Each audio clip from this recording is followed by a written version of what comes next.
Donc, tout d'abord, merci pour votre invitation. C'est vrai que dans les conditions tu as lancé l'enregistrement. Dans les conditions actuelles, c'est un peu difficile de se retrouver. Donc, merci à ceux qui ont bravé les conditions et la peur générale pour venir ici. Et puis, je comprends tout à fait que certains ne puissent pas venir parce que c'est pas une situation qui est évidente.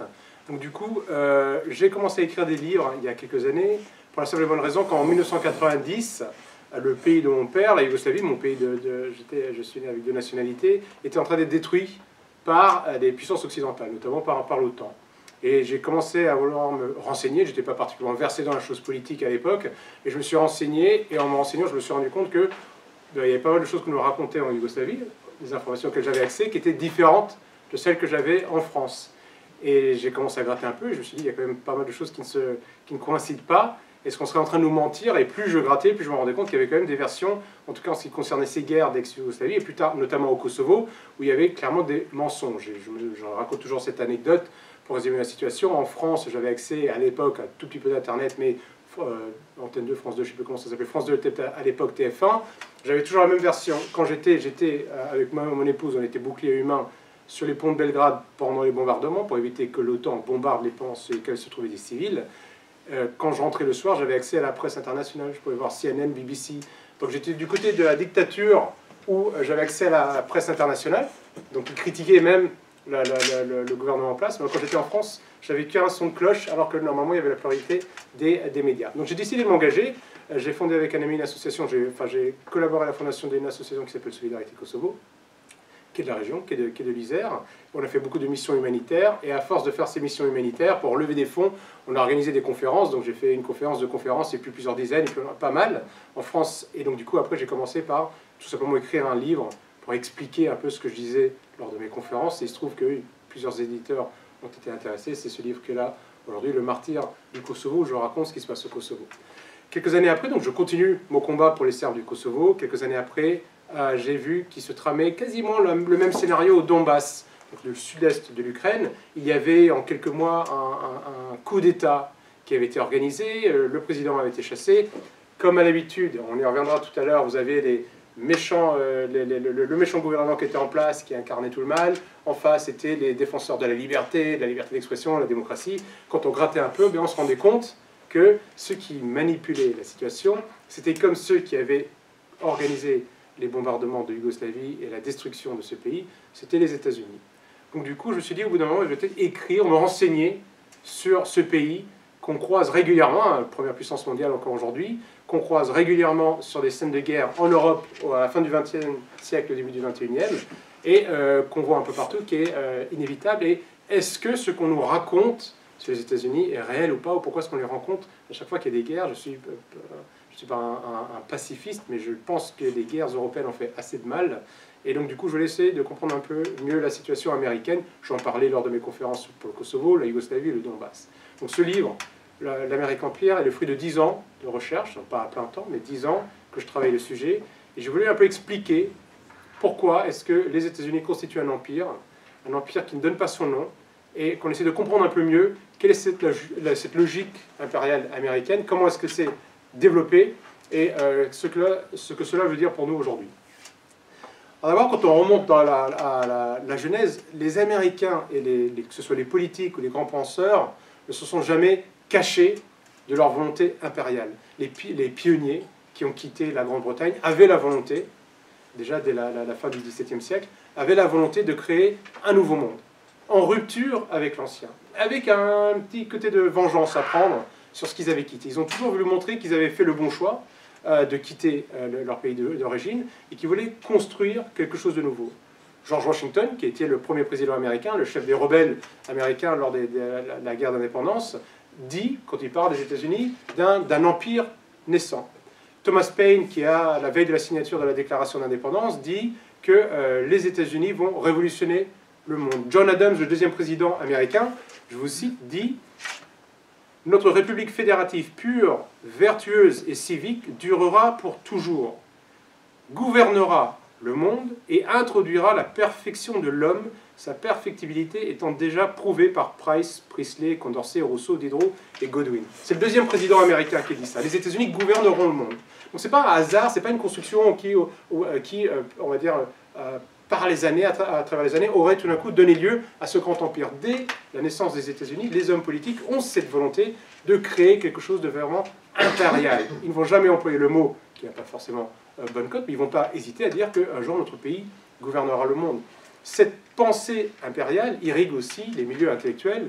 Vous avez Melville, l'écrivain de Moby Dick, qui dit que l'Amérique est le nouvel Israël. Il y a cette vision messianique des États-Unis, une vision importée des puritains protestants. Vous avez Winthrop, qui est un des premiers gouverneurs du Massachusetts, qui avait dit cette phrase célèbre que les États-Unis seraient comme la maison sur la colline, donc un emprunt biblique, vers laquelle les yeux du monde entier regarderaient. Donc, du coup, les Américains ont cette vision d'être impériale, et cette pensée impériale irrigue à la fois la politique et la culture, la pensée des Américains, et ce, dès la naissance des États-Unis.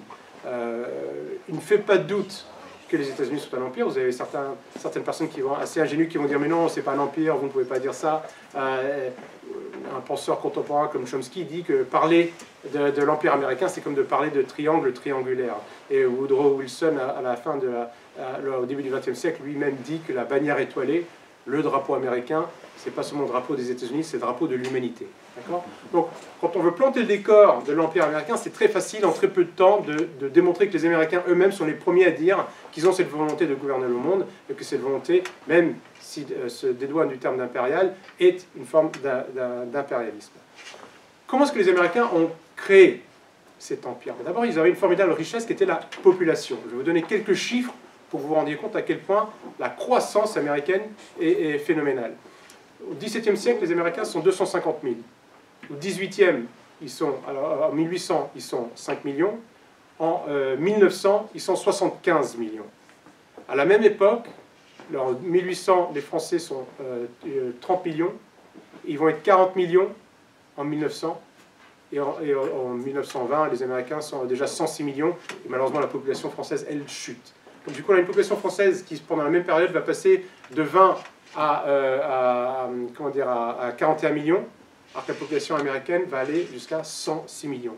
Il y a une aspiration phénoménale d'immigration pour peupler les conquêtes américaines, on y reviendra plus tard, mais il y a une jeunesse et une main-d'œuvre qui est nombreuse, qui va arriver aux États-Unis pour travailler. Cette force va créer un marché phénoménal, ce qui va donner lieu au capitalisme américain.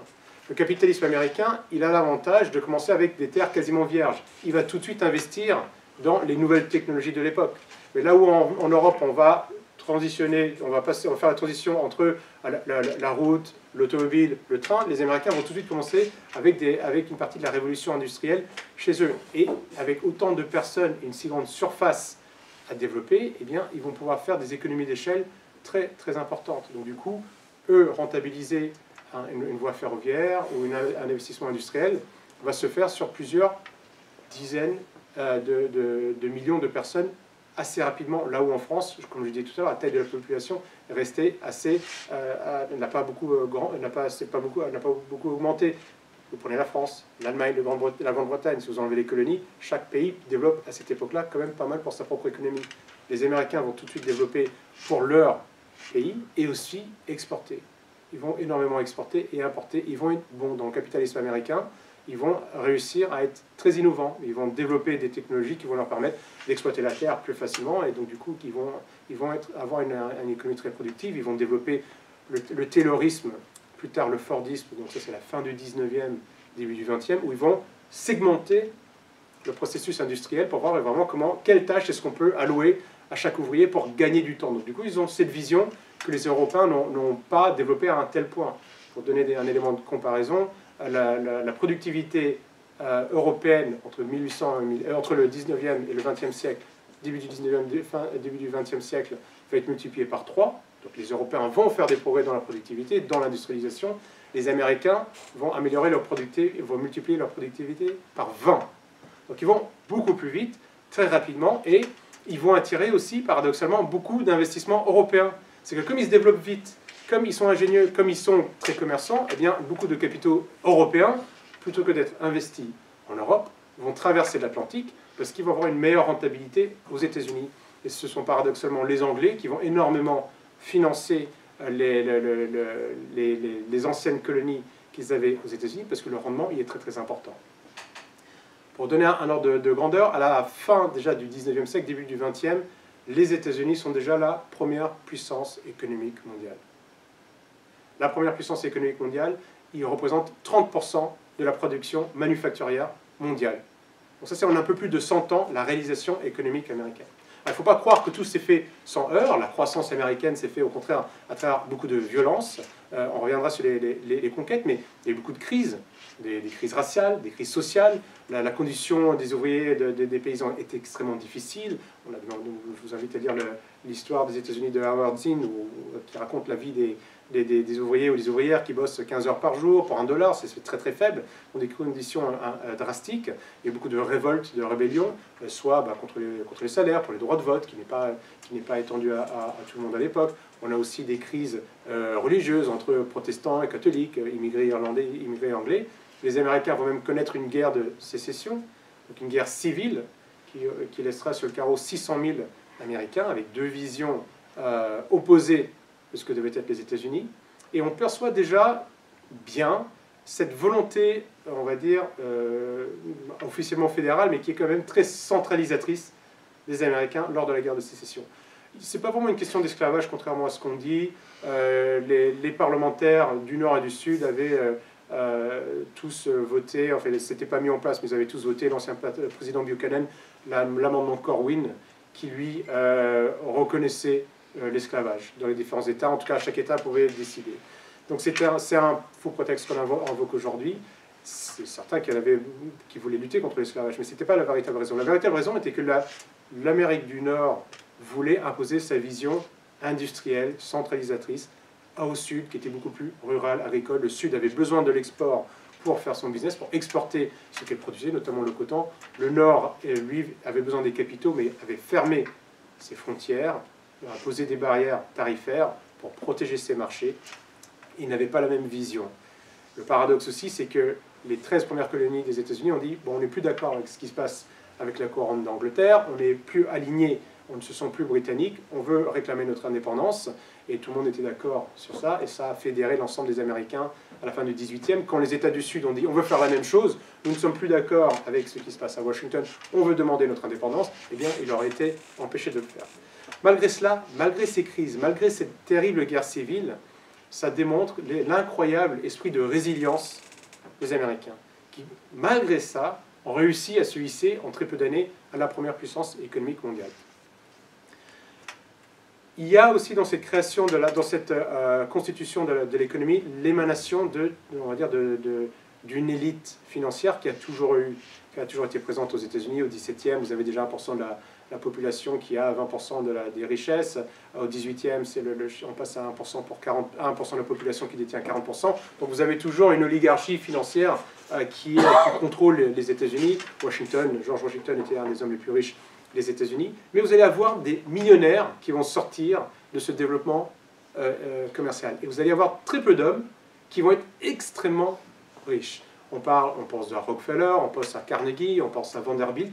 Tout d'un coup, on se rend compte qu'il y a des personnes qui vont concentrer une telle richesse qui peuvent vraiment commencer à faire le pluie et le beau temps dans la politique américaine, parce que du coup, ils ont tellement de pouvoir. Et un seul homme peut être plus important que plusieurs députés, que plusieurs élus, parce qu'il contrôle une partie de l'économie, parce qu'il a du réseautage, parce qu'il a le sens du commerce, et parce que lui, il veut défendre ses propres intérêts. C'est cette oligarchie qui se met en place en parallèle évidemment avec certaines grandes sociétés qu'on voit encore aujourd'hui, Heinz, DuPont, Pfizer, toutes ces boîtes-là qu'on connaît aujourd'hui existaient déjà à cette époque-là.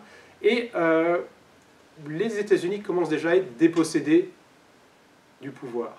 C'est-à-dire que, alors c'est amusant de lire ça, donc les présidents ou les hommes politiques américains de l'époque ne vont pas le dire, ne vont pas le clamer, mais on a accès à leur correspondance aujourd'hui que vous pouvez trouver sur tous les sites les plus officiels que vous voulez sur Internet, où ils vont se méfier de cette concentration d'argent entre les mains de quelques-uns. Donc déjà, au niveau de la Constitution, avant même de parler d'argent, Jefferson, lui, pense quand même, et il le dit dans les coursives, que la Constitution américaine donne la possibilité de concentrer beaucoup de pouvoir à très très peu de personnes. Et il se demande si c'est vraiment compatible avec la démocratie. On a d'autres présidents américains, comme Rutherford Hayes, qui est à la fin du 19e siècle, qui lui dit clairement que les États-Unis ne sont plus une démocratie. Il dit, normalement, nous étions une démocratie pour le peuple, par le peuple. Aujourd'hui, c'est une société, nous sommes dans un pays de société qui est contrôlé par la société et étant tout à fait pour les sociétés. Quand il parle de société, il parle des entreprises. Donc, on voit ça dans les courriers privés des présidents après qu'ils aient quitté leur fonction, mais il le constate quand même. On sait même Roosevelt, dans les années 40, dit, dans un courrier privé, que depuis le milieu du 19e siècle, il est évident que les grands centres des États-Unis sont contrôlés par un petit groupe financier. Donc on ne peut pas vraiment dire que Franklin Roosevelt soit un conspirationniste, mais voilà ce qu'il écrit, parce que du coup, cette oligarchie financière est c'est à un niveau où elle pouvait vraiment influencer la politique américaine. Helen Keller, qui était une intellectuelle socialiste, elle dit au début du 19e siècle, elle dit cette phrase qui est assez cinglante, elle dit « Notre démocratie n'a de démocratie que le nom, nous votons. Qu'est-ce que cela signifie? Cela signifie que nous choisissons entre deux organisations de véritables autocrates non avoués. » Donc dès le 19e siècle, dès le début du 20e siècle, pour ceux qui s'intéressent à la chose politique, on voit que la démocratie américaine a été déviée de ses belles intentions de départ pour se retrouver transformée en une forme d'oligarchie. Ça ne va pas, c'est quelque chose qui est réservé, on va dire, à ceux qui s'intéressent à la chose politique, comme je le disais. Les Américains, en même temps qu'ils vont avoir un État fédéral centralisateur très fort, avec une influence de la puissance financière, va en parallèle, et c'est le paradoxe américain, développer une véritable démocratie de proximité qui va permettre aux Américains de penser qu'ils sont en démocratie sans se rendre compte de ce qui se passe à Washington. Si vous êtes au fin fond du Minnesota et que vous voulez allouer vos impôts à la construction d'une autoroute, d'une école ou d'une prison, eh bien vous allez voter, vous allez allouer. Donc on va vous donner beaucoup, on va vous demander votre opinion sur ce qu'on fait avec vos fonds, sur ce qu'on va, dans quoi on va investir, sur le droit de parler l'espagnol ou pas dans les administrations. Donc celui qui ne s'intéresse pas à la chose nationale ou internationale ne va pas voir ce qui se passe à Washington. Mais en même temps, localement, il va vivre peut-être une démocratie qui est plus comment dire, réelle, en tout cas, plus proche des aspirations des pères fondateurs des États-Unis que ce qu'il laisse croire à Washington. Cette Amérique va attirer énormément de personnes. On a parlé de la puissance, la richesse de toutes ces personnes, créée par toutes les personnes qui arrivent. En parallèle de tout cela, les Américains ont bâti une économie de guerre. Donc on a vu qu'économiquement, ils étaient très très forts. Il y a eu la venue de toutes ces personnes, mais en parallèle, ils vont faire des conquêtes. Les Américains ont toujours été en guerre. 90% de leur temps, les Américains ont fait la guerre à une autre nation. Alors on sait évidemment qu'ils ont fait énormément la guerre contre les Indiens, qui étaient les autochtones, en tout cas avant que les Américains n'arrivent. Ils ont décimé les Indiens. Alors, on ne sait pas aujourd'hui exactement combien d'Indiens il y avait, certains disent 1 million, d'autres 10 millions. Ce qui est sûr et certain, c'est qu'il ne reste plus du tout d'Indiens, quasiment plus d'Indiens aux États-Unis. Et la conquête américaine, et on a des textes terribles sur ce que les Américains pensaient des Indiens, en disant que c'était des sous-hommes, qu'on devait prendre leurs terres, de toute manière, ils ne sauraient pas quoi en faire. Il y a eu des exodes massifs menés par les États-Unis. Pourquoi est-ce que c'est important de rappeler ça? Je ne dis pas que beaucoup de peuples qui ont mené des conquêtes ont fait cela, mais peut-être pas de manière aussi brutale que les Américains. Et les Américains, eux, ne s'en cachent pas. Et c'est dans leur mentalité. Au début, c'est un peuple de conquête. Ils sont arrivés avec le fusil et ils ne l'ont pas lâché depuis le premier jour. Ils ont évincé les Indiens, ils ont pris leurs terres, ils les ont décimés, mais ils ont également fait la guerre, évidemment, contre les Britanniques, contre les Espagnols. Ils n'ont pas menacé les Français et les Russes, mais si Napoléon a vendu ses terres, la terre française, la Louisiane, en 1804, c'est parce qu'il voit bien, il a besoin d'argent pour financer sa guerre en Europe, mais il sait très bien aussi qu'il a bien compris que les Américains, au bout d'un moment, ils viendraient le chercher, ces terres. Donc il va peut-être mieux récupérer l'argent que la perdre. C'est pareil pour l'Alaska, que les Russes cèdent aux Américains à la fin du 19e siècle, où les Russes se disent on n'a pas les moyens de défendre l'Alaska, donc il vaut mieux le vendre aujourd'hui, parce que les Américains derrière disent on voudrait acheter votre terre. Si vous ne la vendez pas, on va peut-être venir la prendre. Donc du coup, ils ont cet esprit de conquête, et c'est comme ça qu'ils vont s'agrandir. et aussi par la fourberie. C'est assez intéressant, intriguant de voir comment eh bien, ils vont mener déjà à cette époque-là des guerres subversives, de la manipulation. Ils ont pris l'île d'Hawaï sans demander l'autorisation à qui que ce soit. Ils ont juste dit cette île est à nous. Ils n'ont pas du tout respecté le droit international. C'est comme ça qu'ils ont pris le Mexique, la Californie, l'Arizona, tous les États du sud-ouest des États-Unis, en manipulant les masses sur des histoires d'invasion du territoire américain par l'armée mexicaine, alors qu'on sait aujourd'hui que c'est faux. Bref, la fin justifie les moyens pour les Américains, et le recours aux armes est un réflexe très rapide qu'ils vont développer pour arriver à ces fins. Dans la diplomatie américaine, il y a deux points charnières, on va dire, dans cette diplomatie, qui vont être d'abord, qui sont d'abord pas diplomatiques, le corollaire, la doctrine de Monroe, pardon. La doctrine de Monroe, Monroe est un président aux États-Unis en 1823, lui va dire que l'espace américain, donc ce qu'il entend par américain, c'est l'Amérique du Sud et l'Amérique du Nord, est une chasse gardée des États-Unis, des habitants des États-Unis. Il dit, nous ne verrions pas bien d'un bon œil l'arrivée de nos alliés. Donc il s'adresse aux Européens, qui ont été historiquement, surtout les Espagnols et les Portugais, très présents en Amérique du Sud. Ils ont dit, nous ne verrions pas ça d'un bon œil, cela ne serait pas bon pour notre paix, ni pour notre bonheur. Et donc du coup, en 1823, déjà, les Américains, et donc ils n'ont même pas 50 ans, disent l'Amérique, l'Amérique du Sud, centrale et du Nord, c'est une chasse gardée américaine. L'Amérique du Sud n'appartient pas du tout aux États-Unis, ni l'Amérique centrale, mais les Américains disent c'est notre chasse gardée. Plus tard, vous aurez le corollaire, la doctrine de Monroe, qui est celle de Roosevelt, de Theodore Roosevelt, au début du 19e siècle, qui va dire qu'un État occidental civilisé peut se permettre de faire la police internationale. Ces messages sont directement adressés aux Européens. Il leur dit, déjà, les empires européens n'ont plus le droit de venir en Amérique, ou les royaumes, ou les pays européens n'ont plus le droit de venir en Amérique du Sud, et maintenant, les Américains peuvent se donner le droit de faire la police où ils le veulent dans le monde. Ce ne sont pas des lois, ce sont des textes qui ont été promulgués par des Américains qui ont influencé l'ensemble de la diplomatie et qui expliquent pourquoi est-ce que Washington a toujours été présent à travers le monde. En face de cela, les puissances européennes, qui étaient les seuls concurrents de l'époque, n'ont quasiment rien dit. Personne ne s'est offusqué de cela, personne n'a dit non, on ne va pas permettre cela. Parce qu'à cette époque-là, déjà en tout cas au début du XXe siècle, les États-Unis sont déjà une si grande puissance.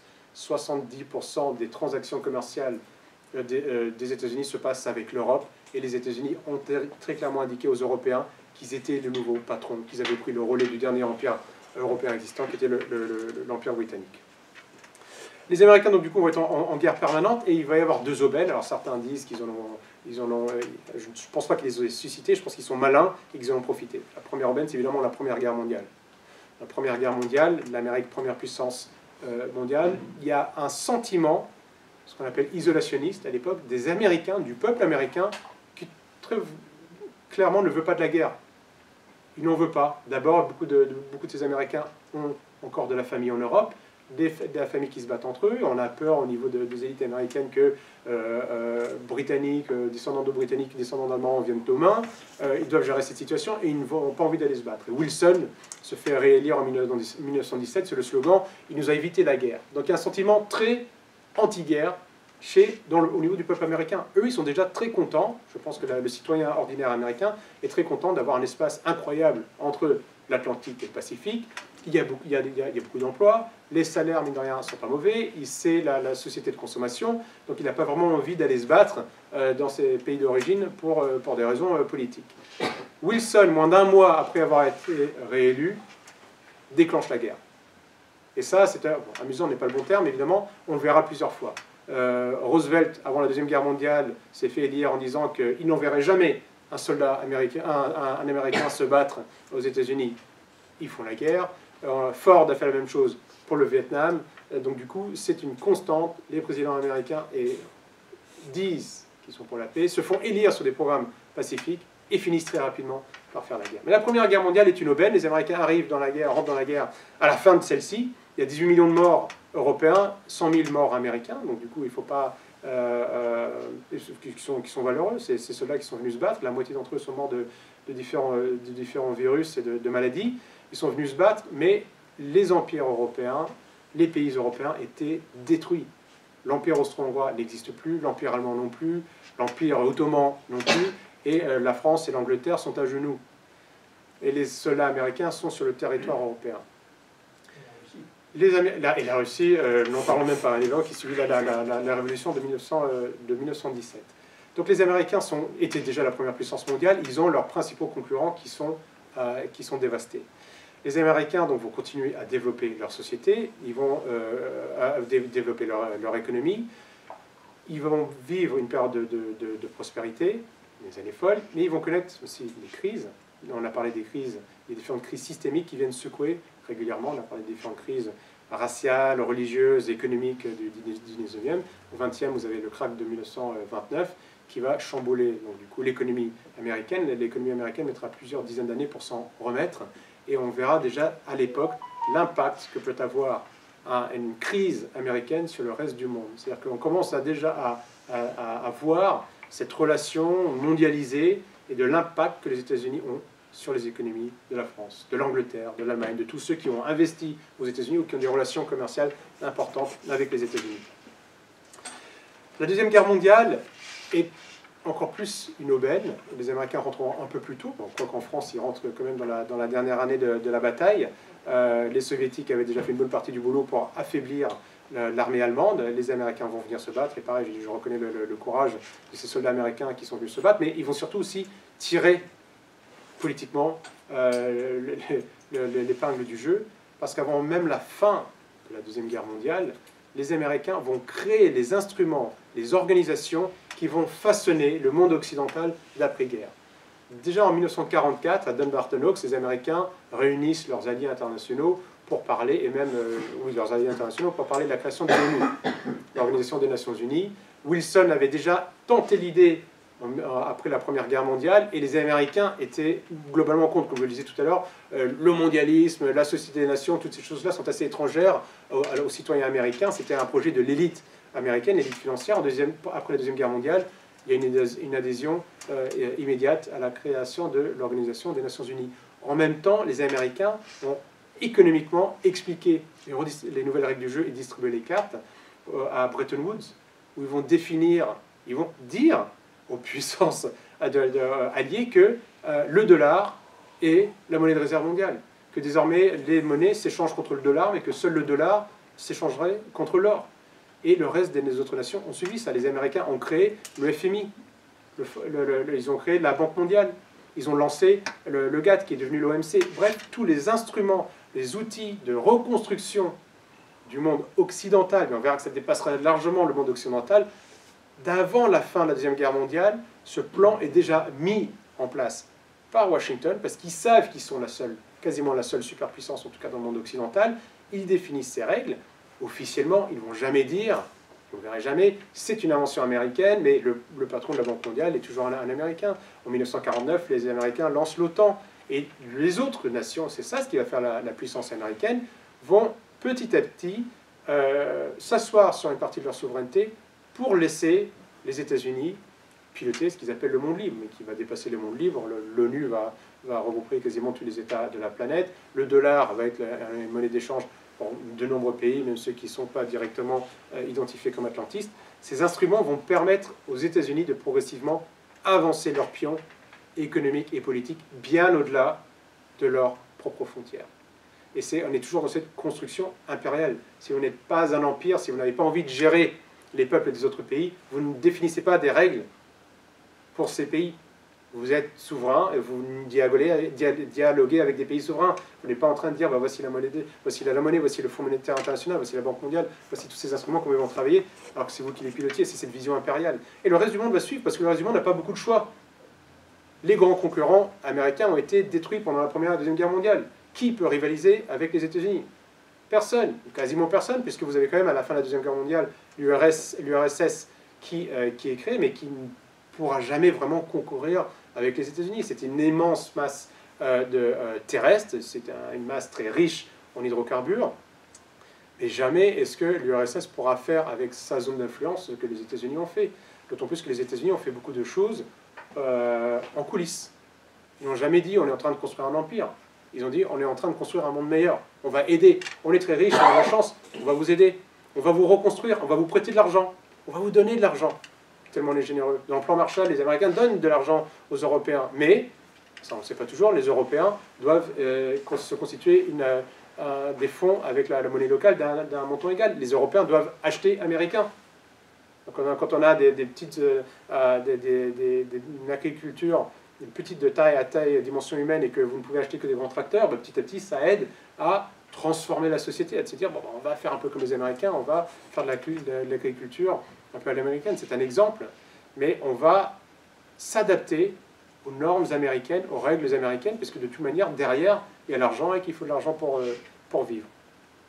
Donc les Américains vont sortir extrêmement puissants de cette Deuxième Guerre mondiale, et ils vont continuer à mener des guerres subversives bien après la Deuxième Guerre mondiale, pour mettre au pas les pays récalcitrants qui n'auraient pas compris les règles du jeu. Donc du coup, on voit en Amérique du Sud, constamment, les Américains sont présents pour essayer de renverser les régimes qui ne sont pas alignés avec leur position atlantiste. Alors, on le voit maintenant, hein, c'est facile, mais à l'époque, ils vont dire, regardez, c'est le communisme qui arrive en Amérique du Sud, c'est terrible, il faut les détruire. Et donc du coup, beaucoup de gens qui ne connaissent pas l'histoire de l'Amérique du Sud ou qui ne connaissent pas la situation politique, vous dites, bah, évidemment, c'est terrible, on ne veut pas de ça, débarrassons-nous des communistes et on de confirme les yeux. La réalité, c'est que quand on regarde plusieurs années plus tard, on regarde une personne comme Arbenz, qui était le président du Guatemala, démocratiquement élu, il a une alliance avec des communistes, mais il n'y en a que quelques-uns dans son gouvernement. Là, son crime principal est d'avoir voulu redistribuer la terre des Guatémaltèques du Guatemala aux Guatémaltèques. Et à l'époque, cette terre appartient à quasiment 70% à une société américaine qui l'exploite pour l'import-export essentiellement de fruits et légumes, beaucoup de bananes. Et une société qui s'appelle United Fruit Company. Est-ce que c'est ça d'être communiste que de vouloir redistribuer sa terre alors qu'il y a une puissance étrangère qui dirige le pays, qui possède 70% du pays? Je ne suis pas certain. Mais c'est comme ça que ça a été présenté. Et après, une fois que les Américains ont renversé Arbenz, donc ils l'ont renversé avec force tractage, beaucoup de manipulation, beaucoup de manipulation dans les médias, dans l'Amérique du Sud, à l'étranger, ils ont fini par organiser une révolte militaire. Et donc du coup, le putsch, il y a eu un putsch, Arbenz a été démis de ses fonctions, il y a une guerre civile qui a tué plus de 200 000 habitants du Guatemala. Et les États-Unis n'hésiteront pas à employer les mêmes méthodes au Vietnam, en Corée, en Iran. Mossadegh, si je prends l'exemple de Mossadegh, qui n'est pas du tout un islamiste. Et lui, il veut l'indépendance de l'Iran. Le pétrole iranien est contrôlé par British Petroleum, ça ne s'appelle pas comme ça à l'époque, mais est contrôlé par les Britanniques. Il veut nationaliser le pétrole britannique. Le pétrole iranien, pardon, qui est contrôlé par les Britanniques. C'est son crime. Les Américains vont organiser une révolution, donc du coup ils vont aller voir dans les bas quartiers de Téhéran, ils vont recruter des personnes, je reviendrai tout à l'heure sur les méthodes des Américains, ils vont renverser Mohamed Mossadegh qui veut juste être indépendant et distribuer la richesse de l'Iran aux Iraniens. Eh bien, les Américains vont organiser une révolution qui va faire tomber Mossadegh. À la place, derrière, on aura le retour du Shah qui va lui rendre le pétrole aux Occidentaux.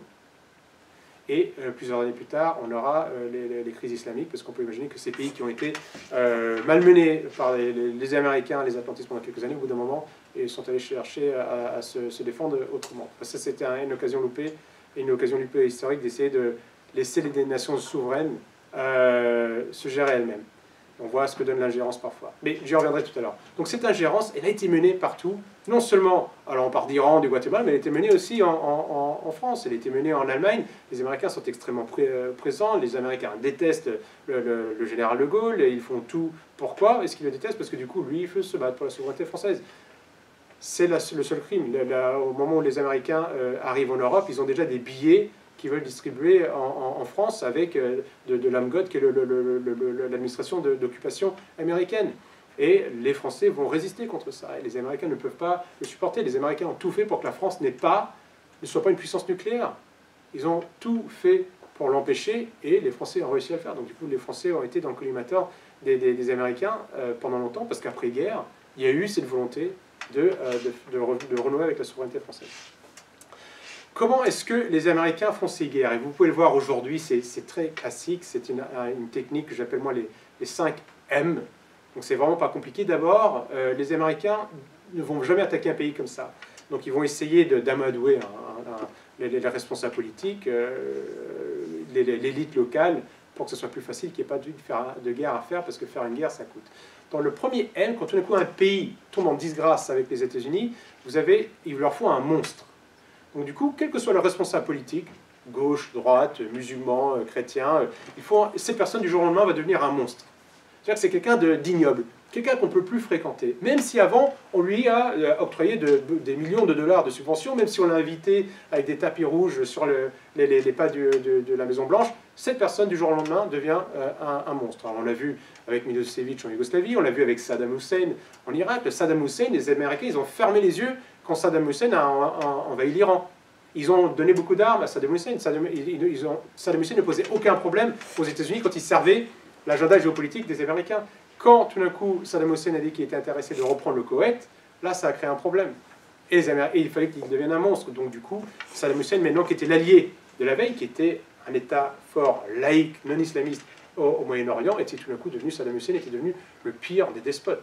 Alors c'est terrible quand on pense à ce qui se passe en Arabie Saoudite, qui est juste à côté, qui est vraiment, comme le dit l'écrivain Kamel Daoud, un Daesh qui a réussi. Non, donc du coup, où les femmes sont lapidées, où la charia est imposée. Non, Saddam Hussein lui devient un monstre, parce que du coup, dans la rhétorique américaine, eh bien, pour faire une guerre, il faut un monstre. Deuxième chose, il faut une milice.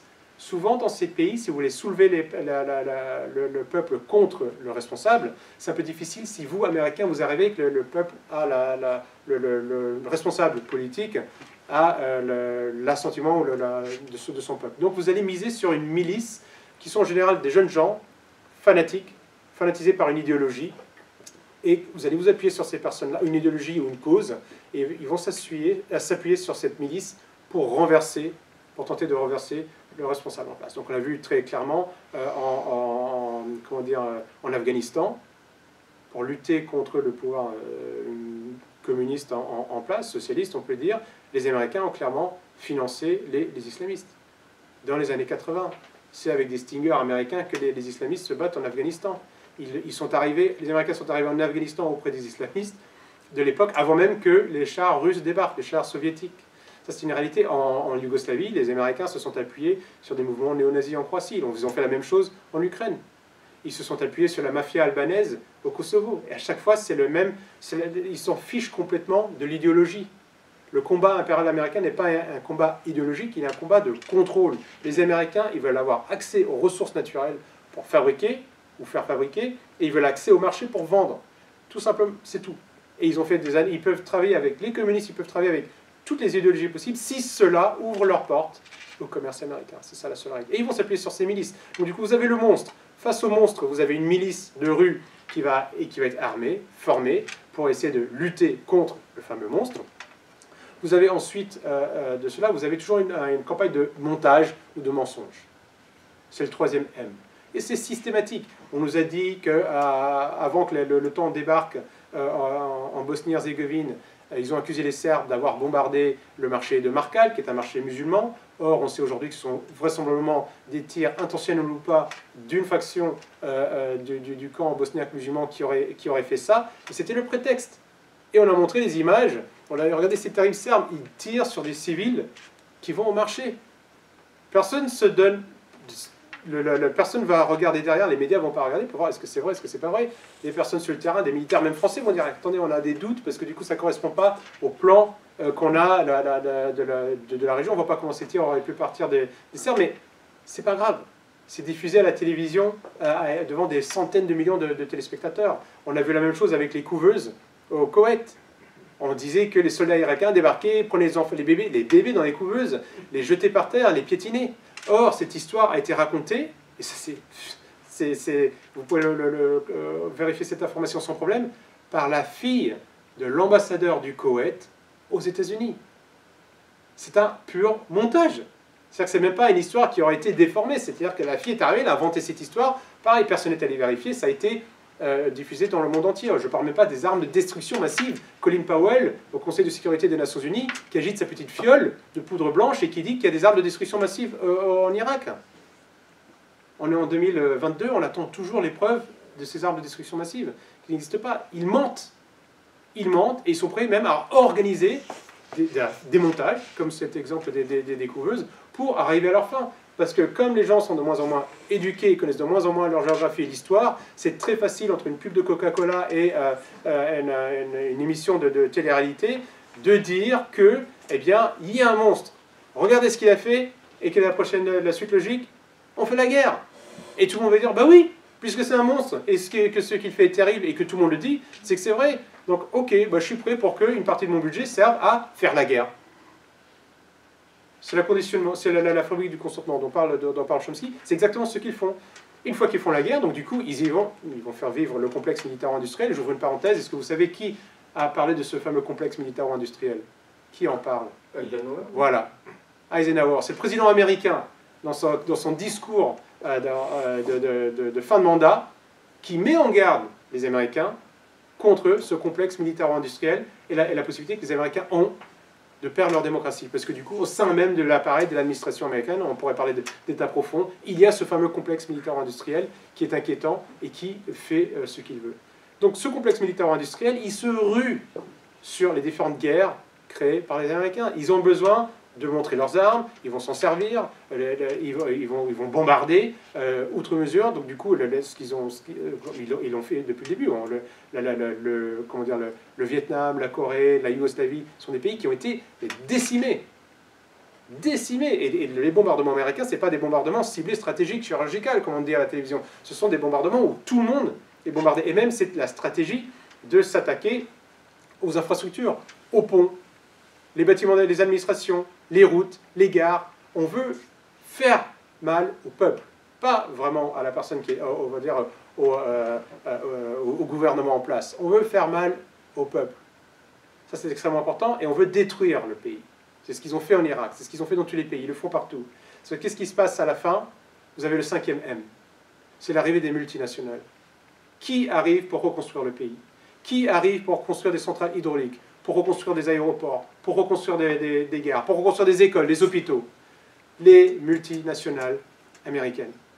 Et alors dans les années depuis la création de l'OTAN, souvent ils vont prendre dans leurs valises 2 ou 3 multinationales françaises, italiennes, on dit voilà, merci pour l'effort de guerre, tu as envoyé 2-3 rafales bombarder toi aussi, eh bien tu pourras reconstruire la route de ce village, de cette école, cette petite école, voici, tu peux te payer sur la bête ainsi.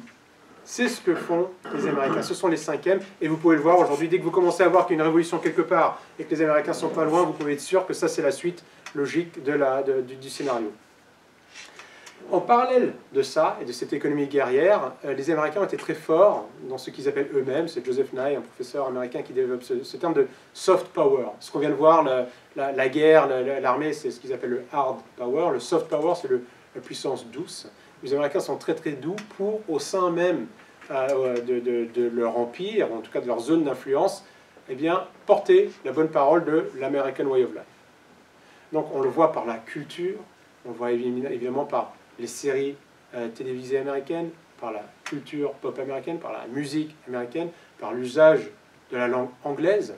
Il y a quelques années, je ne me souviens plus de la date exacte, vous avez une compétition de l'Eurovision, je m'en fiche de l'Eurovision, mais l'anecdote est intéressante, où il n'y avait pas un seul pays francophone qui l'a chanté en français. Ça vous montre à quel point la puissance de cette culture américaine est forte, c'est qu'on ne se rend même pas compte à quel point on est en train d'être américanisé par cette invasion culturelle contre laquelle on ne s'oppose pas, on ne s'oppose plus. Et aujourd'hui, si vous voyez des productions françaises, on singe maintenant, alors qu'il y avait un style français, et un style peut évoluer dans le temps, mais on singe de plus en plus les séries françaises, vont singer de plus en plus les séries américaines, donc on met des milliards, on fait des produits dérivés, enfin des milliards, pardon, des millions, des produits dérivés, on va singer le modèle américain. Parce que dans l'Empire américain, ce qu'il faut, c'est que les entreprises américaines gagnent le plus. Mais il faut évidemment que tout le monde gagne un peu. Donc il y a un tout petit peu de place, comme pour l'armement, comme pour la guerre, il y a un petit peu de place pour la culture française, italienne, mais globalement, ce serait quand même pas mal que tout le monde se mette à l'anglais. Ce sont les médias, au niveau de l'information, c'est pareil. Les chaînes d'information 24 heures sur 24 appartiennent toutes à des oligarques qui sont, on va dire, pour une bonne partie, alignés avec cette idéologie atlantiste, mondialiste. Il y a la culture il y a tout ce qu'on voit aujourd'hui, mais qui était la déstructuration de la société. Le président français parle de déstructuration de l'histoire, une déstructuration de la société. Les attaques contre la famille, tout cet esprit woke, cancel culture, même s'il peut y avoir des inspirations françaises de Derrida et tout ça, ce sont les campus américains qui sont en train de le développer. Je vous conseille le livre d'un écrivain britannique qui s'appelle Douglas Murray sur la folie des masses, où c'est en train de devenir complètement dingue. On doit réécrire son histoire. On n'a plus le droit d'être fier de son histoire. Non seulement on n'en est pas fier, mais on la réécrit d'une autre manière. On ne peut plus dire qu'un homme est un homme et une femme est une femme. Du coup, il y a des choses qu'on peut dire et plus dire. On arrive dans le politiquement correct. On arrive dans la censure de la parole. Tout cela arrive des États-Unis. Par vague, par tsunami culturel, que ce soit par les films, que ce soit par les universités. Ils sont en train de transformer, de changer la société.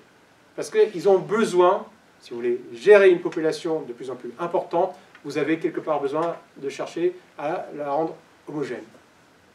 C'est aussi simple que ça. Il y a aussi les think tanks américains, qui ne sont pas toujours des émanations gouvernementales, qui sont souvent même des associations, des ONG privées, mais qui vont prêcher la bonne parole américaine. Vous avez entre autres parmi ces associations une qui est très connue, qui est le CFR, le Council on Foreign Relations, qui lui qui est une association qui essaie de définir la politique étrangère américaine, qui essaie de comprendre le monde, qui est une association extrêmement puissante. Il n'y a quasiment aucun secrétaire d'État américain depuis la Deuxième Guerre mondiale qui a été nommé, qui n'ait pas été formé par le CFR, de nombreux présidents, de nombreux ministres, secrétaires d'État du Trésor américain, donc armement, renseignement, finances, sont passés par le CFR. Le CFR a une vision très atlantiste, mondialiste, impérialiste du rôle des États-Unis. Ils sont beaucoup plus intéressés par le développement du réseau d'influence américain en Asie ou en Amérique du Sud que par la reconstruction des ponts ou des infrastructures des Américains. Je vais vous donner l'exemple d'une personne dont vous avez certainement peut-être jamais, ou peut-être vous aussi, mais la plupart des personnes n'en ont jamais entendu parler, qui s'appelle John McCloy, qui était un des présidents du CFR. Alors, il a un CV passionnant. Il était le numéro 2 de l'adjoint du secrétaire à la défense américain sous Roosevelt. Il devient le numéro 2, ensuite, non, il devient le président de la banque Chase, qui est donc du coup la banque a été fondée par Rockefeller. Il part ensuite être un des administrateurs de l'occupation américaine en Allemagne. Il revient, non pardon, c'est quand il revient de l'Allemagne qu'il devient patron de la banque Chase, c'est une des plus grandes banques américaines. Il devient ensuite président de la fondation Ford, qui est une de ces grandes ONG qui doit parler de l'American Way of Life et diffuser la culture américaine dans le monde. Et ensuite, il devient administrateur de la fondation Rockefeller, une autre ONG, avant de rentrer dans le Council of Foreign Relations. Personne, quasiment personne, connaît John McCloy, qui a gravité dans les sphères de la défense, de la politique, de la banque, des ONG, et qui a eu l'oreille de quasiment tous les présidents, de Roosevelt jusqu'à Reagan. C'est un homme qui n'a jamais été élu. C'est son droit, c'est pas grave. Il a le droit, il défend sa cause, et il est... Mais pourquoi est-ce que personne ne le sait, ou très peu de personnes ne le savent? Derrière, il a cette volonté un peu de rester un peu dans l'ombre et d'influencer. Dans le livre, je parle d'une étude passionnante, pas compliquée à lire, des universités de Northwestern et de Princeton, qui montre à quel point les élites américaines ont, on ne sait pas propre aux États-Unis, vous me direz, mais ont une influence sur les politiques. Ils financent leur campagne. Ils ont été dans les mêmes écoles. Ils sont dans les mêmes clubs, ils se retrouvent. Et ils démontrent dans cette étude que vous pouvez avoir un mouvement, ce qu'ils appellent grassroots, qui va venir du terrain, avec plusieurs millions d'Américains, s'ils n'ont pas ces contacts avec les politiques, et ils n'ont aucune influence. Et ça confirme après cette évolution oligarchique de la société américaine. Donc du coup, un think tank comme le CFR va être extrêmement puissant, et ils sont très clairement mondialistes. Ils veulent le programme mondialiste. Eux, ce qu'ils veulent, c'est une régence mondiale des affaires. Karl Friedrich, qui était un penseur allemand qui a émigré aux États-Unis, disait que l'Union des nations européennes était un marchepied vers une union mondiale. Vous avez Chester Ward, qui est un des membres éminents du CFR, de ce fameux mouvement, qui le quitte brusquement dans les années 70. En 1975, il quitte le mouvement en disant « Je suis dans un mouvement mondialiste ». il n'y a aucun intérêt américain qui est défendu, du peuple américain. Lui, quand il parle américain, il parle du peuple américain, états-unien, si vous voulez, qui est défendu. Ils ne défendent que les intérêts d'une oligarchie qui aspire à transformer le pouvoir en un pouvoir mondialiste parce que ça sert leurs intérêts. Je ne parle pas de la trilatérale, des groupes Bilderberg, de tous ces groupes aussi d'influence, il y en a plusieurs. Il y a de nombreux groupes d'influence, il y a des groupes d'influence dans la démocratie américaine, mais il y a des groupes qui sont extrêmement puissants et qui vont regrouper des personnes extrêmement riches avec des réseaux qui vont tous tirer dans la même direction et qui vont participer à cette confiscation de la démocratie par le peuple, du peuple américain. Vous avez aussi des ONG. Donc vous avez des ONG qu'on voit régulièrement. Alors je vous invite à lire, c'est toujours assez intéressant, comme USAID ou la National Endowment for Democracy. Donc du coup ce sont des associations qui reçoivent de l'argent du gouvernement américain, mais qui sont là pour promouvoir la démocratie. Ils sont là, ils veulent notre bien. D'accord ? Eux, ils ne veulent pas qu'on soit triste. Donc eux, ils connaissent notre bonheur mieux que nous, donc ils vont investir de l'argent. Donc ils vont investir en France, dans les banlieues françaises, parce que nous, on ne sait pas gérer les banlieues, donc les Américains, ils savent faire.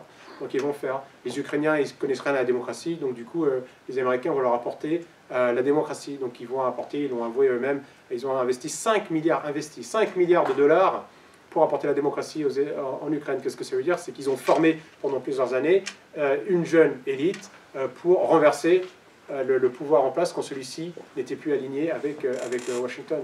J'ai lu un jour, parce que ça m'intéressait, dans le cadre de mes conférences sur le Kosovo et la Serbie, ce que le USAID disait sur la Serbie. Et donc l'USAID, ils sont sympas, ils voulaient apprendre à la Serbie comment organiser le ministère de la Justice. Donc là, la Serbie, elle existait, il n'y avait même pas d'Indiens, je pense, aux États-Unis. Bon, bref, j'exagère un peu, mais du coup, les États-Unis, la Serbie était une vieille nation européenne, elle n'a pas besoin d'Américains ni d'aucune autre nation pour leur montrer comment organiser le ministère de la Justice.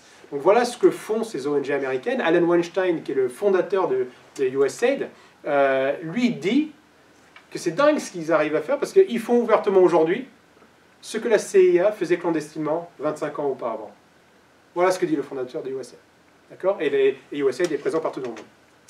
Vous avez aussi un autre moyen qui n'est pas un moyen militaire pour asseoir l'hégémonie américaine, pour continuer l'influence, qui est le droit. Vous avez le droit américain, vous avez les lois Helms-Burton et D'Amato-Kennedy qui permettent aux États-Unis de considérer que leur droit est extraterritorial, c'est-à-dire qu'il s'applique au monde entier. Donc comment est-ce qu'ils font ça? Il y a plein de mécanismes juridiques, mais ils vont dire entre autres que le fait d'utiliser le dollar, ça vous soumet directement au droit américain. C'est ainsi qu'une société, plusieurs sociétés françaises, bancaires notamment, ont reçu des amendes de dingue de la part des États-Unis parce qu'ils avaient fait du commerce avec des pays que les Américains avaient mis sur leur liste noire. La France non, l'ONU non, il n'y avait rien d'illégal.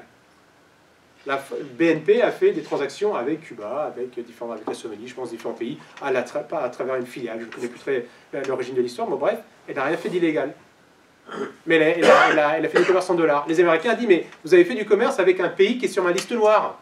Comment est-ce que vous avez osé faire ça?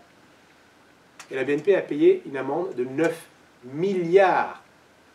Je ne dis pas 9 millions, ce qui serait déjà énorme, 9 milliards de dollars aux États-Unis parce qu'ils ont fait des transactions, ils ont fait des transactions qui servent les intérêts de la BNP, qui servent les intérêts d'une société française, eh bien, ils vont recevoir une amende. Crédit Agricole, Siemens en Allemagne, beaucoup de sociétés internationales reçoivent des amendes comme ça de la part des Américains. Donc, si ce n'est pas ça une gestion impériale de la chose juridique, je ne sais pas ce qu'il en est. Et qu'a fait la France? Est-ce que la France a montré ses muscles? Est-ce qu'elle a dit il est hors de question que vous colliez une amende? On ne me colle pas rien. Aucune défense de la part des gouvernements français pour défendre les entreprises françaises qui recevaient des amendes alors qu'elles respectaient le droit. Voici ce que permet de faire le droit américain. Je vous conseille un super livre de Frédéric Perucci qui lui était un ingénieur d'Alstom, qui a été 2 ans en prison, qui n'a rien commis, aucun crime, aucun délit, qui a été 2 ans en prison aux États-Unis, à l'époque où General Electric voulait acheter la branche nucléaire, une partie de la branche nucléaire d'Alstom. Ils l'ont gardé comme monnaie d'échange, les Américains l'ont gardé comme monnaie d'échange pour montrer à Patrick Cron, le patron d'Alstom, qu'ils étaient prêts à aller très très loin parce qu'ils pouvaient prouver qu'Alstom, alors là pour le coup, avait commis des irrégularités, des délits dans différents pays en payant des pots de vin, mais ça regardait à la rigueur le droit de ce pays-là. D'où est-ce que les Américains vont sanctionner une entreprise française qui paye des pots de vin au Brésil, en Indonésie? Bref, ça c'est un autre sujet. Mais ils ont gardé un ingénieur français en prison 2 ans, et pas dans une prison, c'était pas la prison de Strauss-Kahn. Hein. C'est une prison terrible, avec des criminels de premier rang, si j'ose dire. Quoi. Voilà ce que et personne n'a défendu le pauvre Perucci qui est sorti, qui a écrit ce super livre que je vous conseille. C'est si on devait écrire, si vous avez vu le film Midnight Express, si on devait le faire aujourd'hui, Midnight Express, eh bien, ça serait sur une prison américaine pour un ingénieur français qui n'a commis aucun délit, aucun crime. Les Américains vont se servir de ça. Ils ont évidemment, en plus de tout ça, leur cabinet de conseil. Leur cabinet de conseil qui, depuis longtemps, depuis la Deuxième Guerre mondiale, arrive pour expliquer qu'est-ce que c'est que le marketing, comment est-ce qu'on fait un bilan comptable, comment est-ce qu'on fait ses comptes, comment est-ce qu'on va investir en bourse, comment est-ce qu'on doit appliquer le droit, comment est-ce qu'on doit changer le droit. Tout ça, pourquoi? Pour améliorer ces sociétés ou pour les rendre compatibles avec le droit, avec les modèles américains, pour les rendre plus faciles à être rachetés par des sociétés américaines. Je vous laisse deviner. Voilà ce que font exactement les États-Unis pour étendre le sphère d'influence, non seulement dans le monde occidental. Hein. C'est pareil en Amérique du Sud, comme on l'a vu, en Asie, en Afrique, partout où ils le peuvent, c'est ce qu'ils font. À la fin des années 90, les Américains croient qu'ils ont enfin gagné la guerre. Fukuyama parle de la fin de l'histoire. Et les Américains se disent l'URSS est tombé, le communisme est fini. En 89, le mur de Berlin tombe. En 91, le jour de Noël, dans le calendrier grégorien, eh bien, l'URSS cesse d'exister. Les Américains ont loupé un rendez-vous avec l'histoire à ce moment-là parce qu'ils auraient pu continuer à faire un peu ce qu'ils faisaient, mais en disant, voilà, j'ai une très grosse part du gâteau, on va promouvoir le modèle démocratique et tout ça. Pas du tout. La défense des droits de l'homme, ça n'a jamais été un sujet des Américains. Ils sont contre-fiches. Eux, ce qu'ils veulent, c'est défendre leurs intérêts. Et ils ont continué. Ils se sont dit, le monde communiste est tombé, eh bien, on va faire main basse dessus. Ils ont continué, ils ont donné un signal d'alarme en Yougoslavie, comme je vous l'avais dit, parce qu'ils étaient considérés comme un pays communiste. Ils ont ensuite essayé de tout faire pour faire masse sur l'économie russe, sur l'Ukraine, sur la Géorgie, sur tous les pays qui étaient dans l'ex-bloc de l'URSS. Et ils ont fait beaucoup de mal en faisant ça. Ils ont des projets clairement où il n'y a plus d'ennemis en face, il n'y a plus d'URSS, il n'y a plus d'armée qui est capable de rivaliser avec les États-Unis, si tant est que l'URSS ait pu le faire un jour. Les Américains, eux, investissent dans l'armée. Et ils convainquent le gouvernement, enfin, de tous ces complexes militaires-industriels, qu'il faut une armée qui est plus forte, qu'il faut aller étendre la sphère d'influence militaire américaine dans le monde, alors qu'ils sont dans une situation où il n'y a plus d'ennemis, plus de véritables ennemis, quoi. Donc du coup, tout ça peut paraître un peu catastrophiste, mais c'est la réalité. On peut penser qu'il n'y a pas d'espoir, mais il faut toujours de l'espoir en politique, en géopolitique surtout. Il y a des freins majeurs à l'empire américain, qui a été trop gros. Qui a les yeux plus gros que le ventre, qui à force de consommer a arrivé à une situation qui est très fragile, précaire en ce moment. Et ces freins sont de 3 ordres. Il y a déjà les freins ou les problèmes systémiques. Régulièrement, les États-Unis sont quand même secoués par des crises. Je pense notamment aux crises économiques. Les Américains, on a vu la crise de 29. Il y a eu la crise de la bulle Internet. Il y a eu la crise des subprimes en 2008-2009 qui a été beaucoup plus importante qu'on peut le penser. On pensait que c'était une petite crise l'année passée. Ça a chamboulé la vision que beaucoup de personnes avaient sur la confiance interbancaire. Les États souverains ont dû utiliser l'argent des contribuables pour renflouer les banques. D'accord ? On a vu à quel point on était dépendant des États-Unis et qu'on est fragile. Et ce genre de crise est lié simplement à la spéculation. Des financiers plus scrupuleux ont décidé d'adosser, de titriser des dettes américaines, alors qu'on savait que les Américains ne pouvaient plus rembourser leurs dettes et qu'il y avait une crise immobilière. Et nous, Français, Européens, des gens du monde entier, on traverse une crise parce que les Américains nous ont vendu des produits toxiques. Parce qu'eux-mêmes ont cru qu'ils pouvaient donner des maisons à tout le monde alors que ce n'était pas le cas. Donc si vous voulez, ça c'était une très grosse crise. D'autres crises pourraient arriver. Ce sont les crises systémiques liées au modèle capitaliste américain. Et plus les pays vont être interconnectés, plus ils vont avancer dans leur projet mondialisé, plus les risques sont graves. Parce qu'au bout d'un moment, on arrivera peut-être à un point où on souhaitera qu'il n'y a pas de crise aux États-Unis, parce qu'on sait qu'on sera touché en premier, ou qu'on sera touché très rapidement. Donc il y a ces crises. Il y a les crises, on va dire, endémiques. C'est-à-dire que, mine de rien, on voit, les États-Unis ne sont pas tous alignés avec cette vision impérialiste de leur propre pays. Il n'y a qu'à prendre l'élection de Donald Trump en 2016 pour voir à quel point de nombreux Américains ne veulent pas de ce rayonnement américain militaire, de ces guerres incessantes. Donald Trump a été, qui a beaucoup de défauts, hein, mais il a été quasiment un des seuls présidents américains qui n'a jamais mené de nouvelles guerres à l'étranger. Les Américains ont dit qu'ils voulaient que le président américain se focalise sur les intérêts des Américains, qui reconstruisent les routes, qui rendent les universités, l'école plus accessibles, qu'ils investissent aux États-Unis, et que les États-Unis, avec ce pays de plus de 300 millions d'habitants qui s'étend entre l'Atlantique et le Pacifique, étaient largement suffisants pour satisfaire les besoins des États-Unis. Mais qu'est-ce qui s'est passé? Donc c'est quand même une crise. Il y a d'autres crises dans le monde impérialiste américain, mondialisé, si vous voulez. On a vu les Gilets jaunes en France, on a vu le Brexit au Royaume-Uni, on a vu le mouvement Pegida, donc il y a quand même pas mal. On voit en ce moment les mouvements sur la vaccination forcée. On voit des mouvements qui ont tendance à se soulever. Alors, pour l'instant, ils n'ont pas le pouvoir, mais elles se soulèvent et ce sont des grains de sable dans le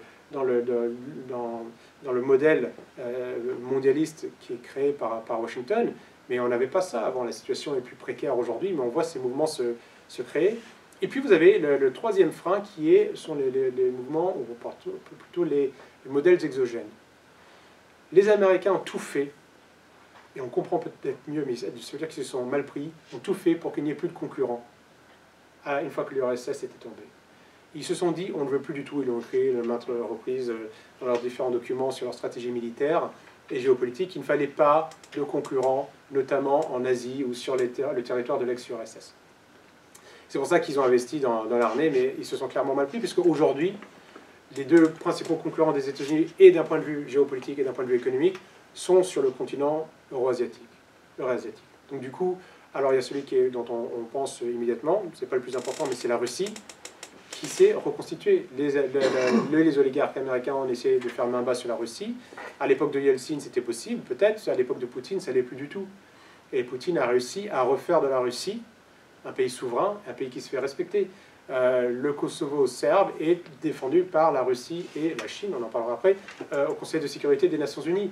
La Russie a montré que, en ce qui concerne la population russophone du Donbass, elle ne laisserait pas se faire martyriser par l'armée ukrainienne, tout en restant à l'intérieur de ses propres frontières. Elle a montré en Syrie que les Américains ne pouvaient pas faire la loi au Moyen-Orient. Les Américains occupent illégalement une portion de la Syrie où il y a des puits pétroliers, mais quand le président syrien fait appel à une puissance étrangère pour l'aider, il n'a pas fait appel aux Américains, au contraire, il fait appel aux Russes, qui ont développé une armée digne de ce nom. L'autre puissance qui inquiète énormément les États-Unis, c'est la Chine, qui a été pourtant la puissance chinoise, est liée à la forfaiture américaine et des grandes entreprises européennes, du monde, on va dire de l'OTAN, Atlantis, tout ce que vous voulez, qui ont abandonné l'emploi en Europe pour aller le délocaliser. Sauf qu'ils ne connaissaient pas leur histoire. La Chine, c'est pas un pays de pacotille, c'est pas une invention récente, c'est une vieille nation. Les Chinois sont tout sauf bêtes. Les technologies de fabrication, ils les ont vite comprises. Et maintenant, ils les améliorent. Récemment, vous avez un haut responsable du Pentagone qui a démis sa fonction, qui a remis sa fonction, qui a quitté ses fonctions, je vais y arriver, parce qu'il disait je tire la sonnette d'alarme, personne m'écoute, mais en matière de technologie de cyberespace et en intelligence artificielle, on est en train de se faire exploser par les Chinois. On ne fait rien. Donc du coup, les Américains vivent sur leur laurier, ils vivent sur leur passé, comme tous les empires. Tous les empires chutent. C'est la finalité de l'empire, c'est la certitude. Les empires finissent tous par chuter. Les Américains vivent sur leur laurier. Les Chinois, eux, au contraire, ils ont cette vision impériale. Ils savent très bien, ils ont une vision. Le président chinois, lui, il sait où va être l'armée chinoise en 2050. Je ne sais pas si en France, Emmanuel Macron sait où sera la France en 2023. Bon, bref, du coup, ça c'est la réalité de ces pays qui ont une volonté de puissance et qui font peur aux États-Unis, qui font de l'ombre. Et les spécialistes, les économistes aujourd'hui disent qu'à ce rythme-là, dans moins de 10 ans, la Chine sera la première puissance économique mondiale. Et la Chine est en train de nouer des relations avec différents partenaires, et les Américains font tout pour faire capoter, tomber ces différents partenariats, comme ils font avec la Russie. Pourquoi est-ce que la Russie est mise au banc constamment par les médias atlantistes, par les Américains, par nos médias dominants en France? C'est une question d'hydrocarbures, essentiellement. 30% de l'énergie européenne, de l'Union européenne, provient de la Russie. Et les Américains veulent nous vendre du gaz de schiste, qui est produit avec des matières, qui est plus cher et qui est produit de matières polluantes. Donc, mais c'est tout. Si la Russie avait dit « Ok, je partage le marché avec vous », on fait moitié, ou je garde 10% ou 15% du marché et je vais vendre ailleurs, mais les Américains disent « Ok, c'est pas grave, vous pouvez faire ce que vous voulez, Poutine serait le meilleur ami des Américains ». Et c'est parce que du coup Poutine dit bah, « Attendez, moi je suis européen, vous n'êtes pas européen, j'ai des relations avec la France, l'Allemagne, l'Angleterre, vous n'existez même pas, on est voisins, est-ce qu'on peut travailler ensemble ?» Ça c'est le crime de la Russie, parce qu'ils ne sont pas alignés sur la politique atlantiste. Donc du coup, voici les trois épines dans le pied des États-Unis en ce moment, et les États-Unis ont raison de craindre pour leur avenir. Parce que, et nous aussi, pour deux raisons. D'abord, ils ne peuvent plus maintenir le modèle impérial. Et ça, Trump l'avait bien compris. L'Amérique n'a plus les moyens de sa politique et a des concurrents trop forts et des signaux et populaires. On l'a vu aux États-Unis, les Américains sont divisés. Les États-Unis sont un pays complètement divisé entre les wokistes, cancel culture, libéraux d'un côté des côtes, ouest et est, et le reste des États-Unis qui est plutôt conservateur, chrétien, qui défend d'autres valeurs. Ils sont divisés entre eux. Les différents mouvements dont je vous ai parlé tout à l'heure montrent aussi que les peuples en ont de plus en plus ras-le-bol de ces sociétés, de cette société de l'American Way of Life qu'on nous propose. On peut craindre aussi parce que, comme les États-Unis ont toujours utilisé l'armée quand ils n'arrivaient plus à dialoguer ou à soudoyer, c'est une crainte pour nous. Les Américains ont vu à quel point 2 guerres mondiales en Europe leur ont été bénéfiques. S'il y a une 3e guerre mondiale, parce que du coup ils titillent les Russes qui sont une puissance nucléaire et que les Russes ont clairement montré qu'ils ne se laisseraient pas marcher sur les pieds, ils ne baisseraient pas la tête si jamais on venait dans leur zone d'influence. Qu'est-ce qu'on va faire, nous, Européens, nous, Français, entre ces deux puissances sur le territoire européen, victimes d'une guerre mondiale, d'une guerre nucléaire, sur notre territoire, alors que les Américains sont à des milliers de kilomètres d'ici, en train de manger leur popcorn, en train de s'armer, en train de dire qu'ils sont en train de sauver le monde moderne? C'est très dangereux. Donc il est impératif qu'on rappelle que les États-Unis doivent quitter. Alors, on n'a plus besoin des Américains. Pourquoi est-ce que les Américains ont encore des bases en Allemagne, en Espagne, en Italie? La Deuxième Guerre mondiale est terminée il y a quand même pas mal de temps. Il est très important qu'ils partent et qu'ils laissent au moins les pays européens gérer leurs affaires entre eux. Et je peux vous garantir qu'une fois les Américains partis, on trouvera des accords où tout le monde sera gagnant. On sera tous gagnants entre pays européens. On n'a pas besoin des États-Unis. On pourra même faire du commerce avec les Asiatiques et se faire respecter et faire du bon commerce sans les Américains. Donc du coup, c'est une menace pour notre pays. Donc pour conclure, faisons attention à cette tentation qui pourrait être celle des Américains d'avoir recours à la force pour tenter le tout pour le tout dans un monde qui est en train de lui échapper. Il est important de continuer de résister à l'influence américaine pour garder notre souveraineté, pour défendre notre culture, pour défendre nos racines. Je pense que c'était extrêmement important. Je ne veux pas, on n'a pas intérêt à devenir des Américains pour satisfaire le monde financier américain. Il faut qu'on défende, qu'on se batte pour défendre notre culture. Et c'est important de le faire. Et la France a tout intérêt à quitter notamment le commandement et de l'intégrer de l'OTAN et de l'OTAN. Et la France a tout intérêt à se faire respecter quand des sociétés françaises se font ou prennent des amendes par la part des États-Unis. Et il est temps que la France renoue avec sa souveraineté, se fasse respecter. Et je pense que la France ne pourra pas toujours tout faire seule, donc c'est important que d'autres nations européennes et d'autres nations dans le monde montrent enfin que nous ne voulons plus de l'impérialisme américain, que nous ne voulons plus du mondialisme à la sauce américaine. Je vous remercie.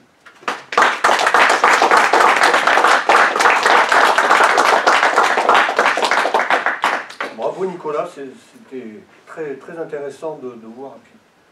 Vous nous avez présenté une conférence selon un plan assez clair, assez précis. Alors, qui veut intervenir? Qui veut poser une question? Voilà, Yves. Est-ce que, j'ai entendu plusieurs sons de cloche, je parle pas de vous, mais qui disent qu'en gros les États-Unis sont de plus en plus un géant au pied d'argile. Est-ce que, alors, ça fait quand même au moins 15 ans que j'entends ça, alors il semblerait que le pied d'argile soit quand même encore assez costaud. Quand tu dis, pensez qu'on verra les États-Unis tomber? Alors je ne sais pas si on verra, je le souhaite, mais ils sont très résilients. Il faut le reconnaître. Ils ont traversé une guerre civile, ils ont traversé la crise de 29, ils ont traversé les deux guerres mondiales. Les années 70, tout le monde pensait que les États-Unis étaient terminés. Il y avait la crise pétrolière, Nixon qui tout d'un coup débraye le dollar de l'or, et tout le monde qui commence à perdre confiance dans l'économie américaine. Le Japon, les pays européens qui reviennent à des niveaux concurrentiels par rapport aux États-Unis, et ils s'en sortent. Moi, ce qui me fait penser qu'aujourd'hui, ils sont mal en point, c'est notamment l'émergence de la Russie et de la Chine. Ce sont des phénomènes, comme j'en ai pas parlé là ce soir, mais la puissance du dollar, les phénomènes de dédollarisation, une des forces, la force économique des États-Unis repose sur le dollar. Les Américains produisent autant de dollars qu'ils veulent quasiment. Ça leur coûte rien. Et vous avez pendant longtemps une bonne partie du commerce, il y a encore quelques dizaines d'années, au niveau mondial, 80% du commerce se faisait en dollars. Aujourd'hui, ce chiffre est en train de diminuer. Et donc, du coup, ça veut dire que nous, si on veut des dollars, un Français qui veut du dollar, je vais faire très simple, on doit produire un réfrigérateur qui vaut 150 $, on vend, on récupère 150 $ et on a les 150 $. Et après, on peut acheter du pétrole, du gaz, du caoutchouc, de ce qu'on veut. Les Américains, ils n'ont qu'à l'imprimer. D'accord? Donc, si le dollar est de plus en plus faible et que de moins en moins de pays ont recours, eh bien, la monnaie a de moins en moins de valeur. Et donc, du coup, les Américains n'ont plus ce privilège exorbitant, ce que Giscard d'Estaing avait dit dans un moment de lucidité. Ils ne l'ont plus. Et donc, du coup, eh bien, ils sont moins puissants. Ils ne peuvent pas payer les ONG, les militaires dans le monde entier, s'ils ne peuvent pas imprimer autant de dollars qu'ils le voudraient. Aujourd'hui, les Chinois et les Russes ont décidé carrément de dédollariser leur économie. Il y a encore moins de 20 ans, il y avait quasiment 80% aussi de leur commerce qui était en dollars. Et aujourd'hui, ils sont à 50% du commerce entre Chinois et Russes qui se fait dans leur monnaie locale. Et d'autres pays commencent à suivre ça de près, parce que ça a un coût de faire ça. Il vaut mieux produire dans sa monnaie locale, surtout quand on frappe soi-même sa monnaie locale. Donc je pense en effet qu'ils sont très résilients, pour ne pas faire une réponse de Normand. Ils sont très résilients, mais je pense qu'ils arrivent à un moment dans l'histoire où ils ont des concurrents importants en face d'eux, qui ne montrent pas des signes d'essoufflement, au contraire, et qui veulent clairement réduire le pouvoir des États-Unis, ce que les Américains n'avaient peut-être pas forcément avant. Là, oui. Oui, il y a un empire précédent, c'était l'empire romain, qui ne s'est pas écroulé en 48 heures, qui s'est écroulé sur une certaine longue période. Et vous avez parlé des concurrents, la Russie et la Chine, mais entre guillemets, je dirais qu'il y a une zone qui est résistante au sens physique du terme, c'est le Moyen-Orient. Et là, je pense qu'il va se passer des choses dans les années qui viennent.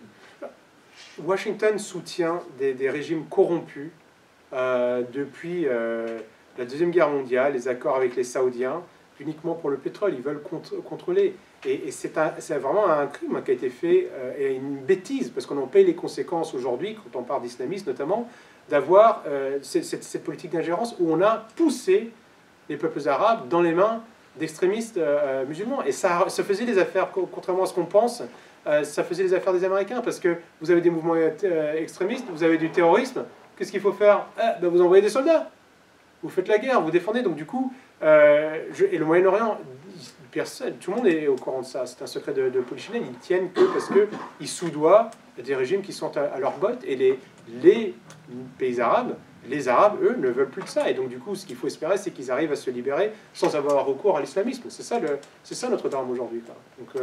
Mais oui, eux, leur pétrole, la richesse de leurs terres, sert des puissances étrangères. Donc ça, aucun peuple ne peut accepter ça. Donc, du coup, même s'ils ont certainement besoin, il y a des questions de technologie et tout ça, c'est d'une manière un peu plus intelligente de faire en sorte qu'ils profitent de leur richesse sur leur terre, et que sans avoir recours à des idéologies extrémistes et sans être occupés par les nations étrangères. Vous étrangères. aviez parlé des 5 M. Oui. Mais dans les milices qui ont voulu attaquer les régimes entre guillemets laïques arabes, oui, c'était des milices qui étaient manipulées par les États-Unis. Bien sûr, tout à fait. Ils sont très présents. Je vous dis, les Américains n'ont jamais été condamnés. Ils ont mené la guerre, ils ont tué. Il y a des listes de massacres terribles, My Lai au Vietnam, au Cambodge, en Yougoslavie. Ils ont bombardé des hôpitaux, une maternité. Aucun Américain n'a jamais été condamné par un tribunal. Les méthodes des États-Unis sont terribles. Franchement, William Bloom, qui a longuement documenté toutes les guerres et les campagnes de subversion américaines par de génocide. Il dit vraiment, si on faisait le compte de tous les morts suite aux guerres et à l'ingérence américaine, mais on aurait honte. Vous direz, mais comment est-ce qu'on peut encore recevoir le président d'un tel pays, ou comment est-ce qu'on peut encore rêver de ce pays-là? C'est horrible. Je pense que les générations qui vont nous suivre regardons ça en se disant, mais comment est-ce qu'on a pu être aussi bête, aussi naïf, quoi. Donc du coup, oui, la subversion, subventionner des milices, quand ça sert leurs intérêts, ils paieront n'importe qui, ils iront jusqu'au bout. Et tuer n'est absolument pas un problème pour eux, quoi. Que ce soit un citoyen étranger ou américain. De toute façon, ils ont bien dégommé Kennedy. Kennedy qui avait un discours pacifiste, Kennedy qui avait l'histoire, alors je ne sais pas, hein, moi je ne connais pas du tout, mais Kennedy qui était clairement pas, qui vient de l'élite américaine, mais qui a montré qu'il était très mécontent de la façon dont Cuba avait été géré au début. Il avait arrêté des programmes d'Eisenhower. Il a limogé le patron de la CIA de l'Est, qui était vraiment un des hommes les plus forts, les plus puissants des États-Unis à la fin de la Deuxième Guerre mondiale. C'est clair et net. Et puis il avait une volonté de paix. Je pense que cette volonté de paix réelle de Kennedy ne coïncidait pas avec le complexe militaro-industriel, ne coïncidait pas avec la politique américaine à l'étranger. Donc c'est difficile. Si vous êtes pour la paix, vous ne pouvez pas financer des guerres, vous ne pouvez pas financer des politiques de subversion. Alors, je ne dis pas que c'est un enfant de cœur, mais je dis cui bono quant à la mort de Kennedy. C'est clair. Mais pour vous challenger, est-ce qu'il n'y a pas tout de même dans l'État américain un pays réel, une Amérique profonde qui se structure avec une classe moyenne, avec des gens, par exemple avec le mouvement pro-life, et qui quand même sont conscients de cette réalité et qui vont quand même tenter aussi de renverser les choses et de... Bien sûr, et vraiment je le répète, hein, il y a au sein même des États-Unis, dans mon livre, je cite énormément d'auteurs américains qui eux-mêmes sont les premiers, donc du coup, à se plaindre de ça. Ils voient très bien qu'ils ont été dépossédés de leur démocratie, c'est pas les seuls, hein. Mais du coup, ils le voient bien, ils le critiquent, et c'est pas nouveau. Et il y a en effet, l'élection de Trump en est un exemple. Trump prend le pouvoir contre les médias. C'est quand même quelque chose de... Enfin, les médias sont quand même super puissants. C'est rare de voir dans un pays occidental un candidat hors système gagner des élections. Il le gagne et il a des réseaux qui sont derrière lui. Il y a des gens, il y a des oligarques qui sont sortis du bois qui ont dit bah, tout compte fait, je suis avec vous. On a vu des mouvements s'organiser. Il y avait avant Trump et tout ça les mouvements de Tea Party, ou qui étaient des mouvements plutôt conservateurs, des mouvements de retour au réel, des mouvements qui mettent en avant justement les référendums, la démocratie, en tout cas une réappropriation du pays par les Américains. Donc oui, ça existe et il est en train de se structurer. Il y a des médias d'une taille quand même assez importante aux États-Unis qui existent aujourd'hui, où vous n'êtes pas dans le domaine du média dominant ou de la bien-pensance. Le problème, c'est que tant que vous aurez plus de 50% des gens qui vont regarder la culture hollywoodienne, les informations de CNN, ça va être un peu compliqué, mais les petits ruisseaux commencent par les enfants commencent par les petits ruisseaux et ils vont dans ce sens-là. Donc c'est plutôt bon signe. Et il y a une résistance américaine qui est... Et est-ce que les élections qui vont avoir lieu en novembre s'annoncent quand même assez favorables pour les républicains Alors, les prochaines élections présidentielles, c'est difficile, on ne sait pas encore. Trump dit qu'il veut être candidat. Biden, je pense qu'il va laisser la main à Harris. Donc du coup, c'est très difficile. Tout peut encore arriver. La situation américaine est catastrophique. En ce moment, même on parlait, pour revenir à ce que vous disiez tout à l'heure, on a vu à quel point leur système sanitaire ne fonctionnait pas. Ils ont du mal à relancer l'économie malgré de nombreux spécialistes qui ont dit bon c'est bon, maintenant les Américains vont reprendre du poids de la bête. On ne voit pas encore ces signaux économiques positifs. Donc encore beaucoup de choses peuvent arriver. Moi j'attends de voir. Je pense que Trump a tellement de mal qui a été fait au niveau médiatique sur lui que ça va être difficile, mais il a vraiment créé derrière lui des réseaux qui le soutiennent. Donc l'enjeu pour lui est de montrer qu'il est capable non seulement de rassembler, donc du coup de briser les préjugés qui ont été construits contre lui par les médias, mais aussi de montrer qu'il va faire tout un tas de choses qu'il n'a pas faites. Parce que ça, c'est très intéressant et malheureusement même inquiétant. Trump, président des États-Unis, soi-disant l'homme le plus puissant du monde, ne peut pas mettre en place la campagne pour laquelle il a été élu. 4 ans, c'est peut-être pas beaucoup, mais en 4 ans, je pense que vous pouvez faire beaucoup de choses. C'est montrer à quel point l'État profond américain, ces personnes qui grenouillent dans les arcanes de l'administration, de la grande entreprise, de la finance, sont puissants puisqu'ils empêchent le président américain de mener sa politique. Donc le président américain, on va détruire un mythe ce soir, enfin si vous y croyez encore, je ne pense pas que ce soit le cas, mais n'est pas l'homme le plus puissant du monde. Il ne peut pas gouverner contre avec une partie de l'administration non élue, qui lui met des bâtons dans les roues, qui distille leurs informations aux médias pour saboter. Je pense qu'on a rarement vu un président dans un pays occidental avoir être autant sali par les médias de son propre pays, quoi. Donc, et pourtant, je ne dis pas que Trump est la panacée, que je trouve que le phénomène est très intéressant. Et le fait qu'il ait gagné doit plutôt encourager ceux qui veulent voir la fin de l'impérialisme américain. Comment se fait-il que ce soit Pfizer qui a remporté le marché de la vaccination? Alors là, je ne sais pas. Je ne suis pas un spécialiste sur ce sujet. Ce qui est certain, c'est que ces grandes entreprises multinationales grenouillent dans les gouvernements du monde entier. Ils ont leurs anciens responsables qui sont dans des administrations, dans des politiques, dans les associations. Ils sont très, très puissants.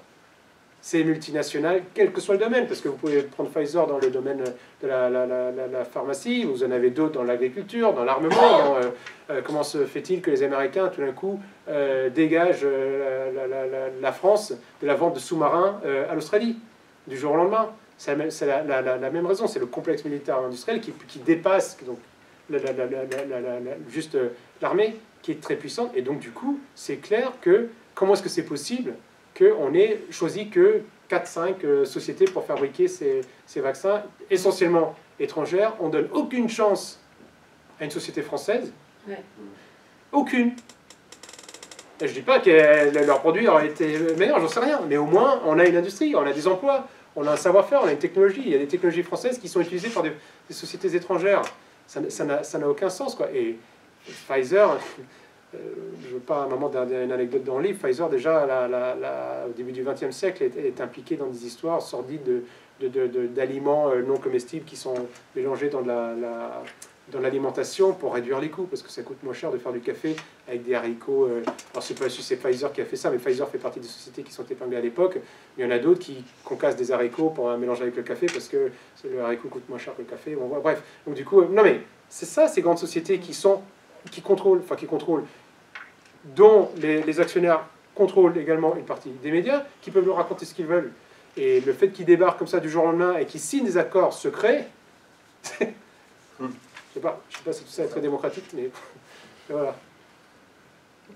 Marcel? En tout cas, on peut constater quand même qu'ils vont d'échec en échec du point de vue militaire. Alors, évidemment, ça avantage leur complexe militaro-industriel qui vend, mais c'est quand même des échecs. Oui. Vietnam, Afghanistan, Moyen-Orient, c'est que des échecs. Oui.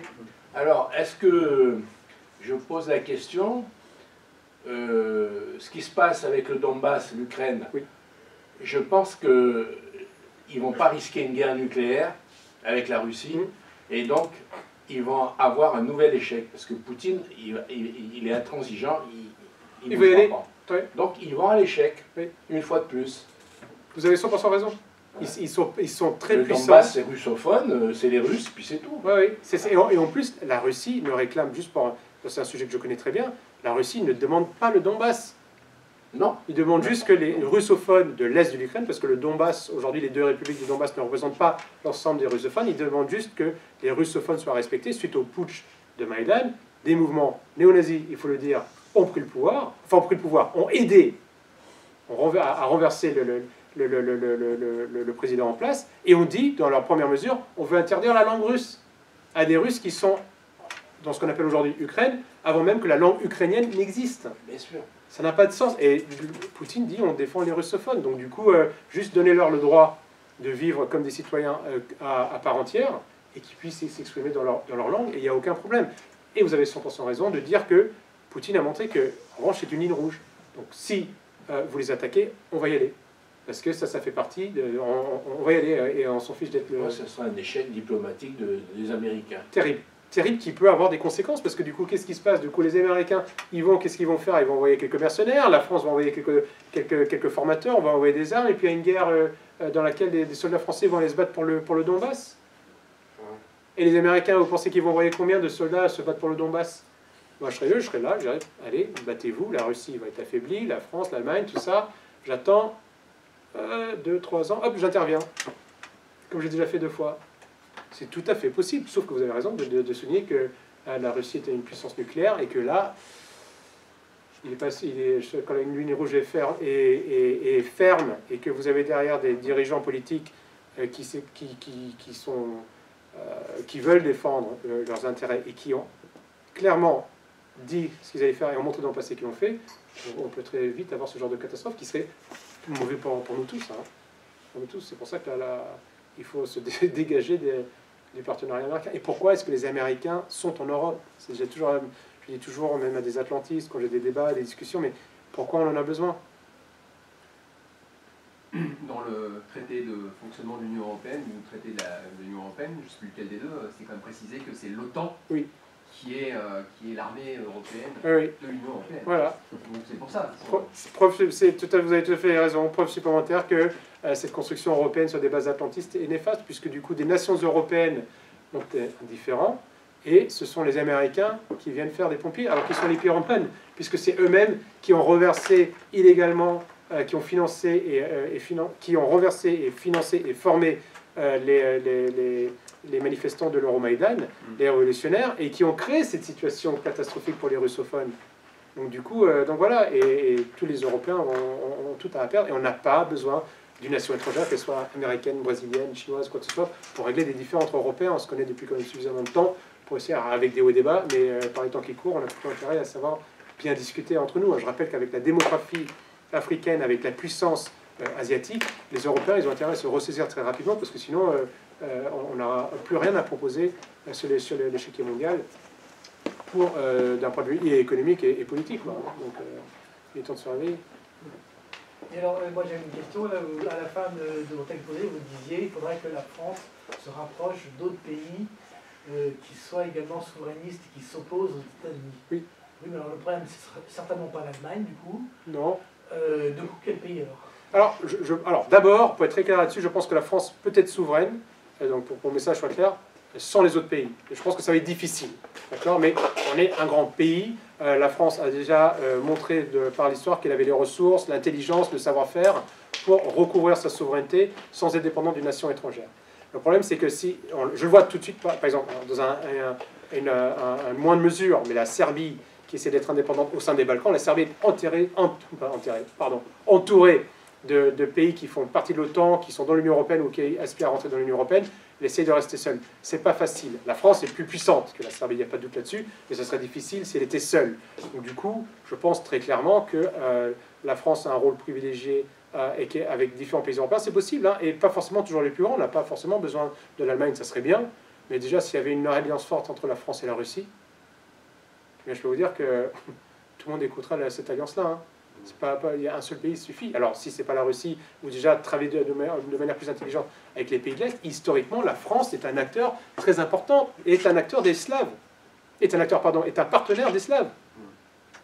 Est-ce que vous pensez qu'on peut se réconcilier avec les Serbes malgré ce qu'on leur a fait? Oui, parce que oui, je vais vous dire pourquoi. Parce qu'il y a encore plein de monuments en l'honneur des Français en Serbie, ils sont tous debout. Parce que justement, les Serbes font la différence entre le pays réel et le pays légal. Et donc du coup, ils savent que voilà, on traverse tous une seule période, que nos responsables politiques ne représentent pas forcément le pays, qu'on est malheureusement nous, ceux qui n'y souscrivent pas assez organisés et pour y mettre fin, enfin, en tout cas pour proposer une alternative plutôt. Mais ils le savent. Et au contraire, justement, la France, si elle remontrait un peu sa volonté de puissance dans les Balkans, dans les pays slaves, elle qui est encore une puissance mondiale, mais ça serait incroyable. Le reste de l'Europe nous suivrait. Le reste de l'Europe et l'Allemagne, une fois, parce que l'Allemagne est très présente dans les pays de l'Est, mais la France a des pays partenaires, et à la Russie, ça serait le summum, ça. Et je ne vous parle même pas des relations privilégiées de la France en Afrique, au Maghreb. C'est la France sous une politique intelligente, au lieu de faire ce qu'elle fait aujourd'hui, hein, et permettre au peuple de ces pays-là de s'épanouir, de vivre de leurs richesses et de collaborer intelligemment. Là, on n'aura plus besoin ni de l'Allemagne ni des États-Unis. Hein, ça. On prend une dernière question et puis on... Est-ce que vous avez des liens avec Solidarité Kosovo? Oui, tout à fait. C'est l'association dont je vous ai parlé tout à l'heure. C'est ça, oui. Arnaud Bouillon, quand même, il a fait la preuve que les Français aimaient bien encore la Serbie. Hein. Tout à fait. Et il est accueilli avec... il a été décoré de la plus haute médaille par le président serbe. Par le président, par l'église orthodoxe serbe. Les Serbes du Kosovo accueillent les convois avec... Oui. Il fait du bon boulot. Il y a 12 000 Français qui donnent chaque année à Solidarité Kosovo. 12 000, c'est beaucoup hein, pour aider les Serbes au Kosovo. Donc du coup, oui, quand vous parlez des bombardements de l'OTAN, ils vont se souvenir qu'il y a eu la participation de l'armée française, mais ils voient qu'aujourd'hui, les Français sont toujours là et que 12 000, c'est pas rien. Hein, qui aident à construire des écoles, qui aident les Serbes à rester sur place, qui aident à construire des... Ouais, donc du coup, non, ça c'est clair, c'est une initiative française et ça, il faut le reconnaître quand même. Alors c'est une bonne transition. Oui, Jean-Marie. Vous avez peu évoqué l'un des éléments de la puissance contemporaine, c'est-à-dire la puissance électronique. Car aujourd'hui, c'est bien évidemment les GAFAM qui mènent la danse, au point d'ailleurs de couper la parole à Donald Trump et à qui ils veulent finalement. Oui. Ici même dans cette salle, peut-être qu'il y a des gens qui se sont fait interrompre par les GAFAM parce qu'ils tenaient des propos qui ne plaisaient pas. Bon, naturellement, on a évoqué la monnaie, et on a beaucoup évoqué la monnaie papier. Les Américains impriment leurs dollars, mais aujourd'hui, c'est également les crypto-monnaies, et puis ce sont surtout les échanges électroniques, c'est-à-dire que la réalité monétaire, aujourd'hui, elle repose essentiellement sur des échanges électroniques. Oui. Et de ce point de vue-là, il est décisif d'avoir le contrôle des réseaux électroniques. Oui. En Afrique, par exemple, il n'y a pas de monnaie qui circule. C'est aujourd'hui des échanges téléphoniques monétaires qui permettent de faire vivre l'économie réelle de tout le continent africain, quasiment. Est-ce qu'il y a la possibilité que demain les États-Unis et leurs grandes entreprises, des GAFAM, soient challengés sur ce terrain-là? Oui. Et ils le seront, malheureusement, oui, pour nous, par les Chinois, par des pays asiatiques, là où nous avons intérêt à ne plus suivre les Américains. C'est quelque chose qui m'épate. Pourquoi est-ce que, où est le Google français, où est le Facebook français, où est le Twitter français? Je ne veux pas forcément aller contre tous ces outils qui, visiblement, sont extrêmement populaires dans le monde moderne, mais on est, à force de suivre le modèle américain et les entreprises américaines... Le Microsoft européen. Pardon? Oui, le Microsoft européen. Oui, le Microsoft européen. On finance Bill Gates. Nos administrations fonctionnent avec exactement. Les logiciels de Microsoft. Avec des backdoors qui donnent accès à toutes nos informations confidentielles sur nos entreprises, sur nos hommes politiques, sur la vie des uns et des autres. Donc du coup, on n'est pas souverain, on est dans l'Empire, c'est clair, à partir du moment où on utilise tous les outils qui viennent des États-Unis. Il faut revenir à sa souveraineté. Les crypto-monnaies, si c'est ça l'avenir, on doit voir la nôtre. En tout cas, on ne peut pas dépendre de ce que vont faire les Américains. Et c'est le problème de la France et des pays européens, c'est qu'on attend que la technologie vienne des États-Unis. Pire, on n'arrive pas à trouver des postes, ou on n'arrive pas à motiver des ingénieurs français ou des jeunes universitaires français qui partent là-bas, qui vont travailler. Alors, je sais pour les Français, les Espagnols, les Italiens, les Togolais, tout ce que vous voulez. Et ils sont en train de nous imposer leur modèle et on perdra forcément. Déjà, on a vu que quand on perd sa souveraineté monétaire, on perd une partie de notre politique économique. Le moyen, s'il y a des nouvelles technologies qui sortent et qu'on ne les maîtrise même pas, on sera complètement largué, parce qu'imprimer du papier, ça on sait encore faire. Si on n'a pas la connaissance pour faire de la crypto-monnaie ou des monnaies électroniques, on sera 100% dépendant. On sera 100% dépendant. Donc je pense que oui, il faut regarder ça de très très près, parce que l'économie va très très vite, la technologie va très très vite, et il se peut qu'à un moment ou à l'autre, on soit complètement largué, ou suffisamment largué pour avoir plusieurs années de retard, et donc de facto être dépendant d'une puissance plus forte, parce qu'on n'a pas les moyens. On n'a pas les moyens. Il a été révélé au monde entier que la chancelière américaine avait été écoutée par les Américains. Oui. J'imagine que Bernard Arnault donc l'est aussi. Oui, mais sûr, tout le monde. En fait, nos élites économiques n'ont même pas la souveraineté, n'ont pas la confidentialité de leurs échanges. Non, et ils vivent avec. Ils vivent avec. Donc du coup, ils savent que c'est comme ça, et ils jouent le système, ils jouent le jeu en disant, de toute manière, je suis pas plus fort qu'eux, alors je jouais avec eux, et c'est tout. Et c'est terrible. Les Russes, ils ont fait un truc marrant il y a quelques années, ils ont fait un appel d'offres pour des machines à taper. Parce que du coup, vous ne pouvez pas encore intercepter ce que quelqu'un écrit sur une machine à taper, quoi. Donc du coup, pardon? On pouvait peut-être, enfin bon, bref, du coup, mais il faut s'adapter. Il faut s'adapter. Moi, je voudrais, comme on est encore filmé, présenter à ceux qui nous regardent à travers le film, présenter les ouvrages de notre invité, Nicolas, est-ce que tu peux faire un gros plan? C'est ce que je suis en train de faire. Voilà. Faut que tu me l'inclines. Voilà. Voilà, donc il s'agit de l'Amérique Empire, hein, donc de Nicolas Mirkovic, paru aux éditions Temporis. Voilà, donc sur Internet, j'ai vérifié qu'on pouvait facilement les trouver. Même chez vos libraires locales, oui, il suffit de commander. Alors, il y a un autre ouvrage que vous avez écrit il y a déjà quelques années, mais c'est la 3e édition, donc c'est Le Martyr du Kosovo. Alors là, paru aux éditions France Empire, voilà, et qui peut aussi intéresser nos amis. Donc voilà, donc pour ceux qui sont présents ici, Nicolas peut vous les vendre et vous les dédicacer. Et puis, donc n'hésitez pas à venir le voir. Et la BD aussi? Alors la BD, oui, j'ai oublié la BD. Donc, Bienvenue au Kosovo.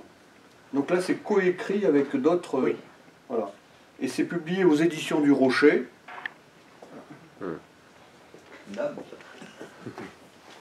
Voilà, et c'est une BD pour adultes, c'est pas... Oui, c'est clairement pour adolescents mûrs ou adultes, c'est pas pour enfants. Voilà, chers amis, donc ce que je vous propose, c'est que maintenant, on puisse converser entre nous.